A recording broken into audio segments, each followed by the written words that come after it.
This is the 60-piece guitar pick grip set. Look at that. I've never tried these before. I've been playing guitar for 40 years. No, 10 years. I'm not that old. I used a pick the other day at band practice that had kind of a built-in grippy thing on it, and I thought it was kind of cool, so I decided to check these out. When you get it, it arrives packaged up just like this. You get your 60 grips, and they've given us 10 picks here that I probably won't use because, like most guitar players, I have my own personal preference in a guitar pick, and that's just the way we are.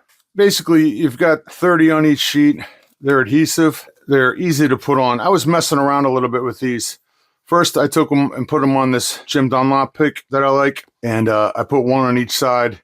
Then I started thinking, wonder if I could get away with cutting one of these in half and putting it on a pick. You know, this may work. I'm going to have to take it to band practice and find out. You know how we all kind of hold our picks different. I lay my thumb across here and hold it like this. Maybe if I turn this and moved it down, or, you know, just where I normally hold a pick and set it up that way, this might work with me cutting one of these in half. But regardless, here we go. They're not super stiff, but they feel kind of stiff when I'm holding on to them. I kind of wish they were a little bit softer, but that's just me. Super easy to put on. Take your favorite type of guitar pick, peel one off.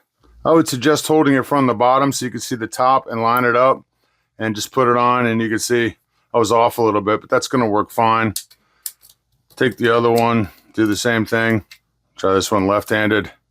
Maybe turn it sideways so you can see it better, and I'll probably screw it up. No, that wasn't too bad. I like the grippy picks. As I'm getting older and my hands start to hurt right here, grippy picks make sense for me. But there you go. Pretty cool. Easy on the wallet. I like them.